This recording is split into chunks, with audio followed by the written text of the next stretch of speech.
In today's video, I have 30 amazing watercolor techniques for you. Welcome back to my channel. If you are new here, my name is Michelle, and on this channel we do all things watercolor, as well as drawing, even a little bit of mixed media and motivation for artists too. If you enjoy this video, please do consider subscribing. It's completely free. Now for today's video, I have something really special for you. I'm actually basing this video on a day course I used to teach, where I used to spend the whole day teaching people in a real classroom, lots of different watercolor techniques. We used to make lots of different samples, and at the end of the day, they would bind them into a little booklet to take away. And that's what I'm going to show you how to do today. So we're going to make a booklet together, and I'm going to show you 30 different watercolor techniques. Not only am I going to go through every single one, but there's also a free downloadable PDF guide that'll take you through every single technique, give you tips for each one and a photograph of each too. I'll tell you at the end of the video how you can download that. And let's get started with technique number 1. So I'm going to show you how to cut the little pieces of paper that you need. And the first technique we're going to do is a flat wash. It's deceptively simple, and yet people do have trouble with it. Remember that for all of the techniques I'm going to show you today, most of them have another video, a longer video somewhere on this channel that you can learn in more depth. Just put the technique and my name into the YouTube search bar, see what comes up. So let's start with our flat wash. So you want to start by cutting some small pieces of paper. It really doesn't matter what size you do them. And you want to hole punch one side, just make sure they're all the same size. If you want to make them even neater, you can draw a square inside each one or a circle, but I'm just going to paint straight on mine. I've pre-painted a few of my squares as well and allowed them to dry, so I'll be working sometimes on pre-painted areas, but that's entirely optional. Most of the techniques in this video can be painted on white paper or pre-painted paper that's dried. Let's start with the first and most important watercolor technique to learn, and that's a flat wash. This is going to be so much easier if you use a color that doesn't granulate too heavily. All you're going to do is take the largest brush that you can manage for the size of paper and spread the paint quickly and evenly. You're going to avoid leaving puddles, and then you're going to leave it alone. Never take a wet brush back up and place it in an area that's already painted.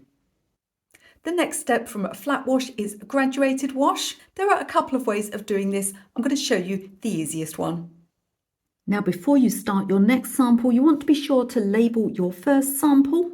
If you want to know what to call all of these, you'll find a list in the free downloadable PDF. I'll tell you how to get that at the end of the video. Let's do a graduated wash next. You can do this technique on dry paper by starting off with paint and gradually adding more water, but an easier way to do it is to wet the paper first. Make sure your paper is thoroughly wet, avoid puddles, and then you're going to go in with quite thick sticky paint.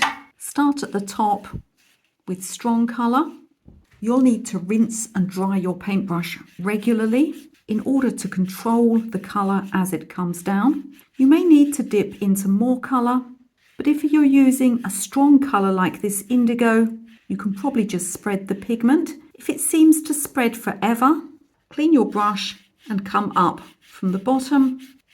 And again, don't work on it too long. Next up, I'm going to show you how to blend out an edge after you've painted it, so you get a beautiful soft edge.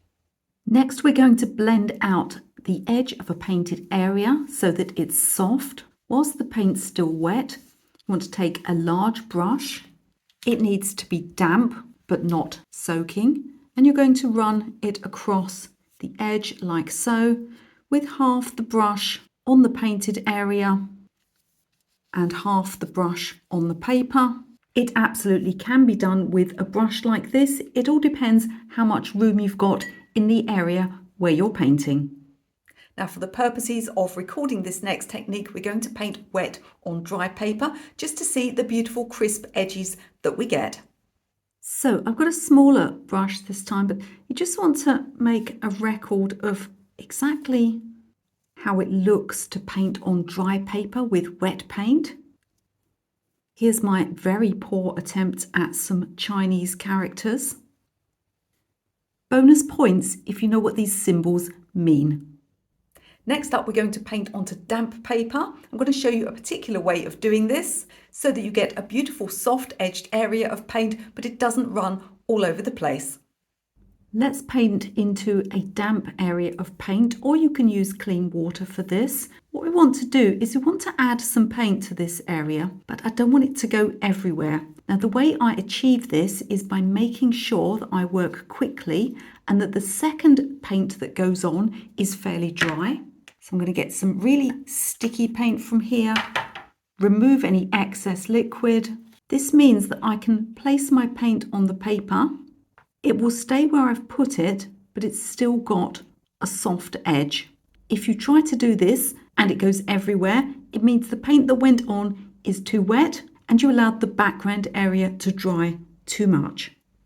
Watercolour students often complain that they're getting all sorts of backruns and drying lines, things they call cauliflowers and blooms. But if you know what forms them, you can do them on purpose and they're really, really pretty. Let's create some beautiful watercolour blooms. Now, it's no accident when these form, although you may have got them by accident. The way to make them is to put wetter paint onto a damp surface. In other words, onto a surface that's wet, but less wet than the paint that's going on. Sounds complicated, but it's really quite easy. Apply your paint or clean water. Give it a minute or two to start to dry.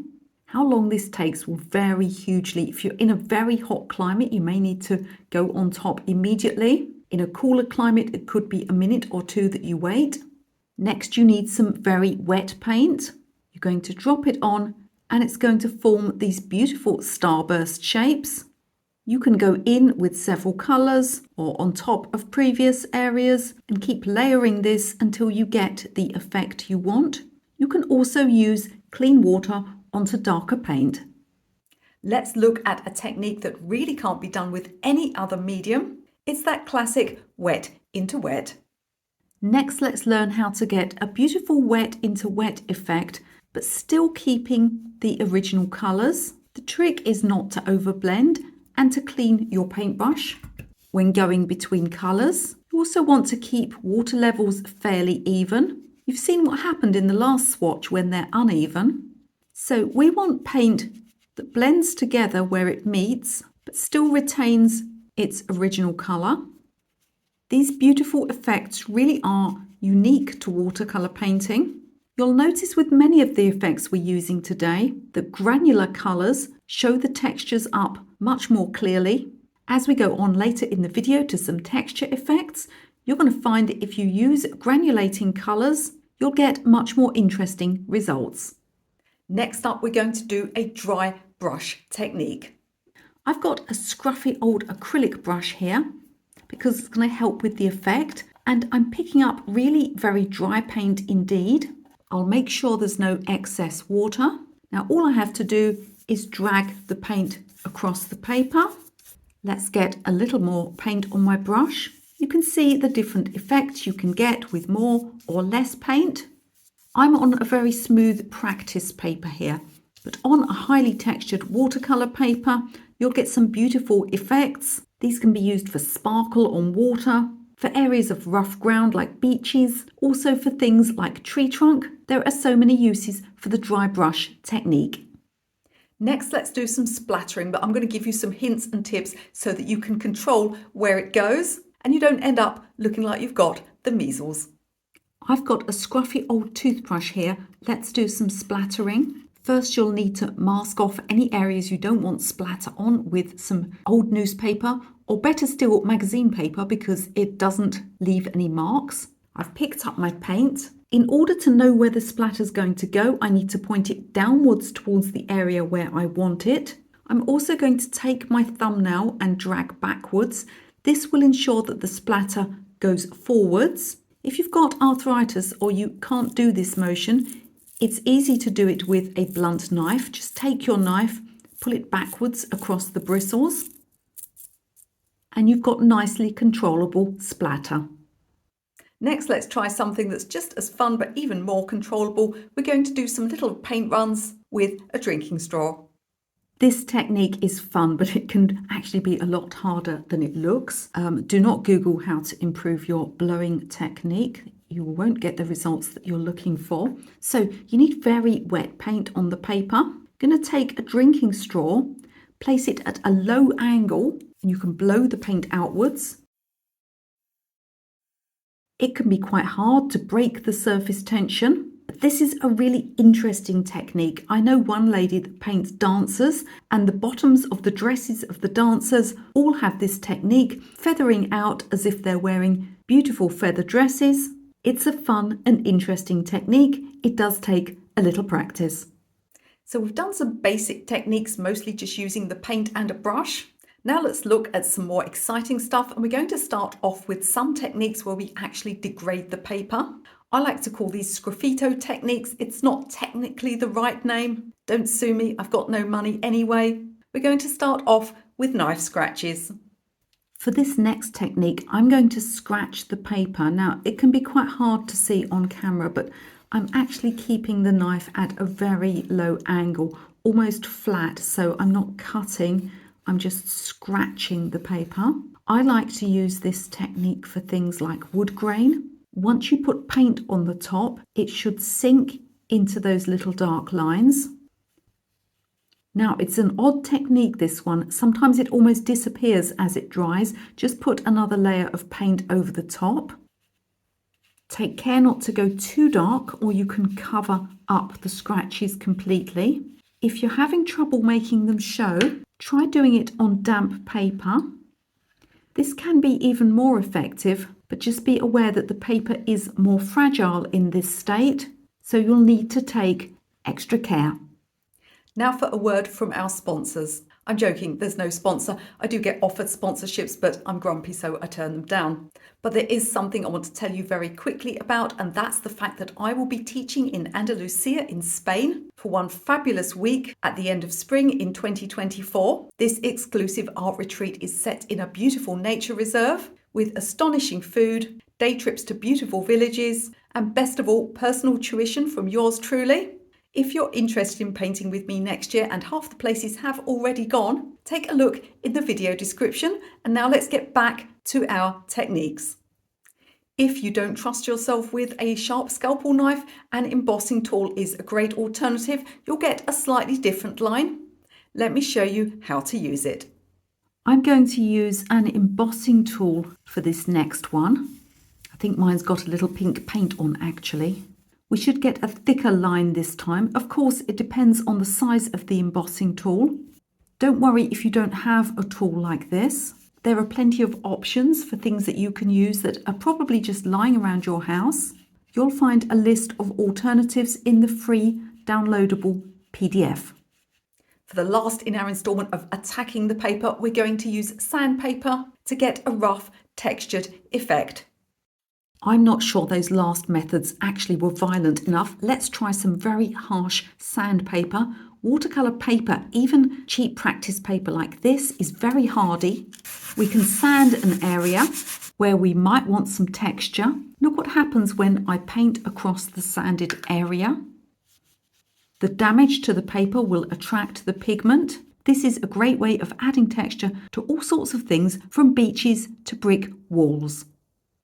Next, let's look at some resist techniques. There are many ways of resisting watercolor paint that give some really exciting and interesting marks. I'm going to start with one of my favorites, particularly for backgrounds. We're going to use torn masking tape.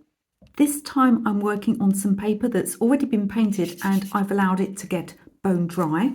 I've got some masking tape. I stuck it to my clothes a little bit so that I picked up some lint, which reduces the stickiness of the tape because it can easily tear your paper otherwise. I'm going to apply it to the paper.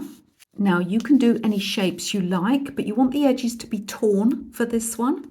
Masking tape is actually very bad at keeping paint out, but we're going to take advantage of that fact with this technique to get some really cool effects. All I need to do now is paint on top with darker colours.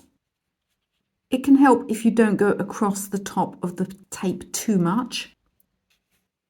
Now, some of the techniques that are coming up, by the magic of editing, you're just going to see them instantly dried, but it's really important to let things dry properly. This is one of the few where you can almost get away with taking the tape off before it's bone dry, but pretty much every other technique in this video where I tell you to leave it to dry, you need to leave it to dry. Now, if you're in the middle of a Texas heat wave or a beautiful Bangladesh summer, that could be about 10 minutes. If you're in the UK or Ireland, that could be tomorrow. So I like to lift these up with the corner of a knife like this, and then you want to pull them very, very slowly at a very low angle.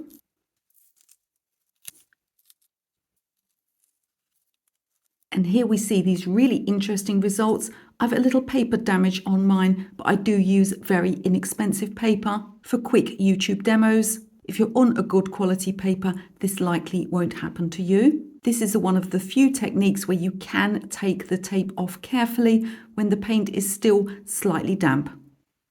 If the idea of the paint seeping under your tape really stresses you out and you want some much sharper edges, let's try a different type of tape. I've got some Scotch Magic tape now. Certain brands of washi tape may work for this as well. I'm going to cut them into much more distinct shapes. Whether you use a technique like this for abstract backgrounds or something much more defined, like a sail on a ship, we should be able to get much more defined edges. Again, you'll notice that I went light with the first colours. Now I'm going darker. We can already see where the tape is quite easily. But now I need to let it dry. Remember that when you put something on your paper like this, the little beads that sit on top of the tape may take longer to dry than the background. So the drying time can be deceptive and you can go in too early, smudge and ruin everything. We've all done it, but let's try and avoid it. Next, I'll show you how it looks after it's dry. So again, we'll use a knife just to lift the corner of the tape and pulling it back at a low angle. This Scotch Magic tape is designed to come off of paper. However, it's always a good idea to do a few samples before trying it in a larger painting. Every paper, every paint and every tape will react differently, so it's always best to run a few experiments. Next up, let's use some masking fluid. Now, masking fluid is one of those love it, hate it things. If you've had bad experiences with it in the past, it's probably just because you haven't used it as it was intended. I've got lots of videos on this channel that will help you get to grips with masking fluid. So let's look at that next. I've got some masking fluid here. It's always a good idea to decant it into a smaller dish. It's very easy to spill it, and if it gets on your clothes, bad things will happen. So I'm going to use my embossing tool to apply the masking fluid. If you haven't used it before, just play around with it. It's best used in small areas. Although there are ways of using a brush with it, it is best, I find, to avoid brushes. It can ruin them. Once you've made some shapes, all you need to do is let it dry. This will take 5 or 10 minutes. You'll see it subtly change colour. If your masking fluid is white, you may find that it goes transparent as it dries. Now my masking fluid has dried. It's gone a little darker and transparent. I can paint straight across it as if it wasn't there. And now we let the paint get completely dry. So this has actually dried overnight. You can lift off with your fingers like this. I actually prefer to use an eraser. And here we have our nice white areas that the masking fluid has perfectly reserved. Little known fact, before I was a watercolorist, I was a printmaker. I studied traditional printmaking techniques, and of course I brought some of them across to my watercolor practice. So we're going to use the masking fluid now to make imprints. Let's make some imprints. I'm going to dip this netting that I got from some oranges I bought into the masking fluid. You want to pick up plenty. Make sure, however, that it comes apart like that. It doesn't fill in all of the gaps. Then we're just going to quickly press it on the paper, push down with some paper towel, lift straight away. Let's do some more. The imprints you get will be imperfect, but they're great fun. There's a whole load of suggestions of things, including leaves, that you can make imprints from in the downloadable PDF. Now let's let this dry. Now my imprints are dry. I can paint directly over the top of the masking fluid. Now I didn't have to do this on white paper. You can reserve an underneath layer of paint. Masking fluid will sometimes lift a little paint off. In other words, it will lift a little colour out, but you'll always get something interesting going on. Now I just need to let this dry. So again, everything's dry now. We've got some lovely shapes appeared, just kind of a hint of the netting. Almost looks like fish scales, doesn't it? Do check out the PDF for more ideas. Let's look now at what we can do with oil pastels to resist the paint. And yes, before someone asks me in the comments, you can use children's crayons. Forgive my hands, by the way, they're getting more and more disgusting as the video goes on. I've now got masking fluid up my nails. I'm going to take some oil pastel and I'm going to rub it across the paper. What will happen is it will sit on top of the bumps, but it won't go in the dips. Now for this technique, I want you to use a very old brush or a cheap brush, because sometimes the oil pastel gets onto your brush, it doesn't come off and it can mess up your best brushes. And I want you to imagine how useful this technique is for getting things like sparkle on water. You don't need to buy a full set of oil pastels, you can get them individually, and what a fantastic result they give. Oil pastel is fun, but it's really rather showy. You can always see that you've used it. If you want something more subtle and actually transparent, let's look at candle wax. Now let's try this household candle wax, and not only is it much more subtle, but it's transparent, which can make it difficult to know where you're putting it. If you hold it sideways in the light, you'll often be able to see. Not only can it reserve white paper, but it can also reserve the underneath colours that you painted. Candle wax is my go-to for whenever I want things like running water, such as fountains and waterfalls, or waves breaking on the shoreline. It's really, really effective.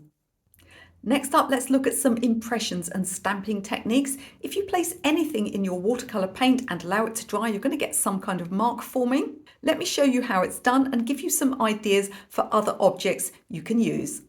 Look at this old sample I made where I allowed some coins to dry in my watercolour. Isn't that interesting? But we're going to do something different.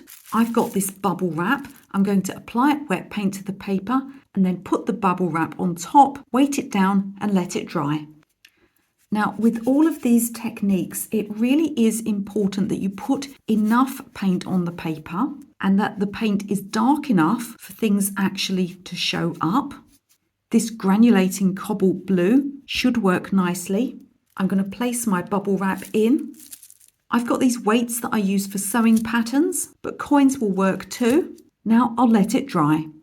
This has dried overnight. Remember, when you've got something actually sitting on your paper, particularly with weights on top, you need to wait a very long time before it's dry. So let's see what we've got. And isn't it interesting? Probably one of the most popular watercolour techniques is to use salt. Let me show you how it's done. Let's make the salt technique happen. Again, we need strong colour. I've got some sea salt here. Let's sprinkle it on. Now, it's not likely to show up much here where the yellow is, so I'm going to drop some darker blue on it, and I waited a minute so that we got a bit of drying happening. You want to encourage uneven water levels with this one. You can even drip a bit of clean water on if you want to, although that's not very clean water, is it? I think clean water is a concept that no longer exists on my table. You should see the mess everything is in making all these samples. Now, the results you get with salt do vary. A lot of that is out of your control, dependent on things like humidity and heat. Sometimes you get incredible little crystal shapes appear. Other times you just get some random interesting dots. I'll let this dry and we'll see what we get. So I'd usually do this over a dustbin or a trash can, as you, I think, call them in America. I watch a lot of those videos on minimalism and, tidying up and stuff like that because I'm weird. And it's always funny to me to hear Americans use the word bin, which really in America sort of means, you know, some kind of container. Whereas here in the UK, it means trash can. So somebody will be saying something like, put your new dish towels in the bin. And I think, well, why is she going to throw them away? They're very nice. So some of these can stick a little bit. You'll be able to run your fingers across and feel, but often an idea to use an eraser as well. Be careful, erasers can actually pick up a little bit of the paint and you don't want to move it around too much. And we've got a hint of crystallization in places. We've also got some really interesting shapes. One of my favourite watercolour techniques involves cling film. You may know it as saran wrap or plastic wrap. Let me show you how to do it. This is one of my favourite techniques. Again, you want to ramp up the colour with plenty of granulating pigments. Remember, you don't have to make these samples all in one day. You could certainly use your palette leftovers each time you finished painting. Now I've got my plastic wrap. All I need to do is scrunch it up, press it in and leave it to dry. You can put a few weights on top if you like. So let's look at our cling film. It's dried overnight. This is one of my favourite techniques. It always has a look of fossilization to me. I did once use it very effectively for some plaster walls as well. Remember that for the sake of the environment, you can rinse this, hang it up and use it again. Next up, let's make some cool circles. If you've ever wondered what to do with those tubes that come on your paintbrushes, we can use them to make some circle impressions.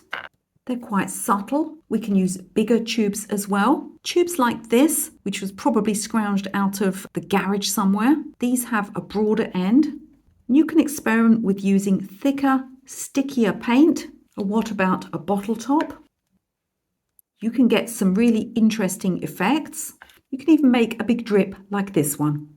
For my next technique, we're going to advance the last one and we're going to make some beautiful watercolor bubbles. Now we've learned to make circles, let's make a watercolor bubble.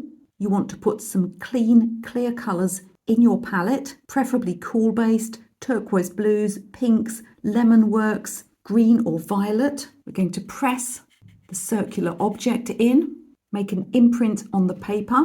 Now take some clean water and activate those colors. The trick to this is leaving some white areas and occasionally rinsing and drying your paintbrush so that all the colours don't blend together and leave you with a muddy mess. Pick up a little extra paint on your brush only if you need to, and you can make a pretty watercolour bubble. The next technique is probably the one I use more than any other with my watercolour paints, and that's to combine with watercolour pencil. One of my favourite ways to use watercolour pencils is to draw into wet watercolour paint. This gives fabulous soft lines. You can use it for grasses, for botanical things like lines on petals and leaves, or just to make any kind of shape. This one here is an Inktense pencil. Those work too. It's so much easier to get detail than using a paintbrush. If you like the splattering technique but you have trouble making it look realistic or keeping it off of the furniture, I've got a great alternative. Let's get some speckles that are easier to control than splatters. I'm going to take my watercolour pencil, aim it downwards and scrape. The best thing about this technique is it will only sit on the wet parts. If it goes anywhere else on the paper on these dry areas, it will just brush away later on.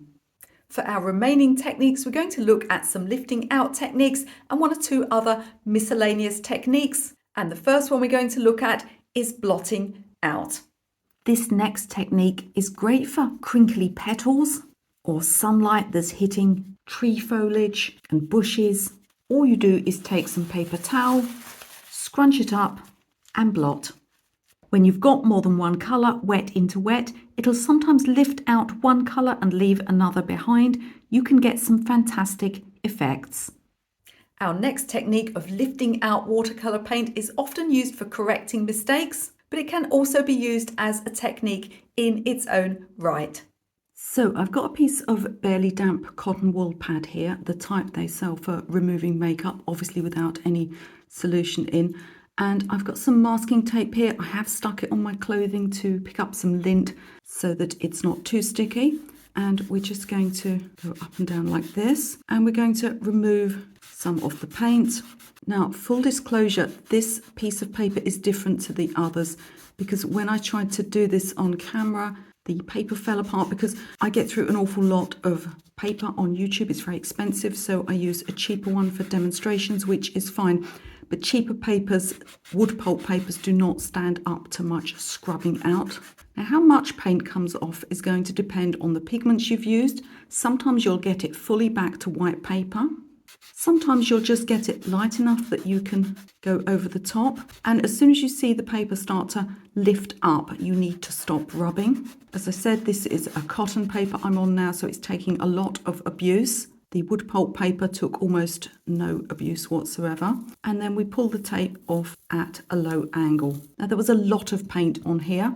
If you've just got something like a tiny paint splatter, you may find that this method will remove it completely. It'll certainly remove enough that you can overpaint. And even if you're not taking a shape out like this, it can be useful. Say you've got a paint splatter outside of a petal, you can put the tape over the petal so you don't accidentally erase any of your previous painting. If we can lift out paint, then we can do the Bokeh technique. There was a big craze for this last year. It's really very exciting. Let me show you how it's done.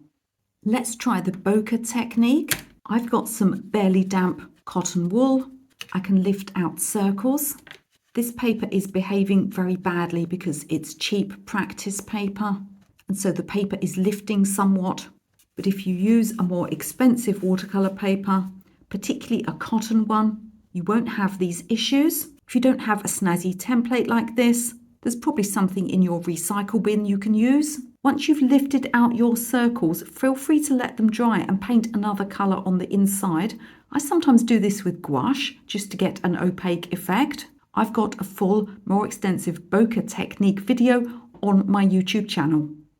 For this next technique, we're going to use one of the most popular watercolour mediums that there is available. Let me show you how to use gum arabic. This is gum arabic solution. You buy it in a little bottle. I've decanted some into this dish because it's a bad idea to put a paintbrush in your bottle of gum arabic. You usually end up getting some paint pigment in it, fouling up the whole thing. If you've ever wanted to slow down the drying time of your watercolours, get a shiny effect, or get brush strokes that look a lot more like acrylics, you can use gum arabic. I'm going to apply it to the paper with a little water. Then we can start painting into it. You see you get these smeary effects. It will dry a lot more slowly.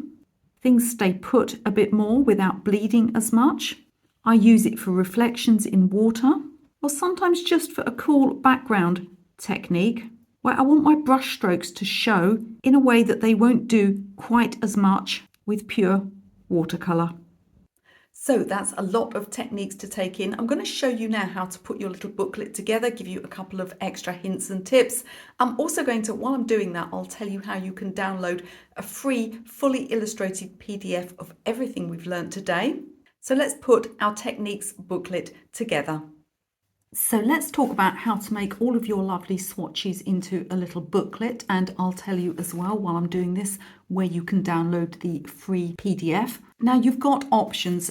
Here's one that I made just from a course I was teaching many years ago. You see I just tied them with string. You want to make it loose enough that you can turn the pages fully over and hold them flat like this. Of course, a really pretty option is to use some ribbon. Here's some from my sewing room, which I might use for this one. Another option is treasury tags. So these come in different lengths, and the short one seems to be about right for this. These are a little bit more practical. It means that you can, add more in later on. So you can make them like this. If you're going to take them out to art classes and things like that, I would just make yourself another plain piece, just as sort of a cover, or you could use something like some baking parchment or just something that's going to just keep them a little bit nicer. And then you have got the option of taking them out with you and looking through them, or just keeping them in your studio, in your area there.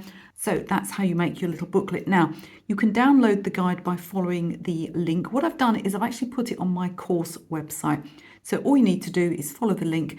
It'll prompt you to make a free account, and then you're onto my course site and you are one of my online students. And then you can download this guide for free. So you'll find that on there. There's also a free watercolor rose course on there if you have a ferret around in the menu that you can find as well, in addition to all of my paid stuff. You don't have to print it. You can just, read it and look through it. There's some extra hints and tips, and it gives you a little description of each of these samples. It shows you a photograph of these here very samples that we've done in this video.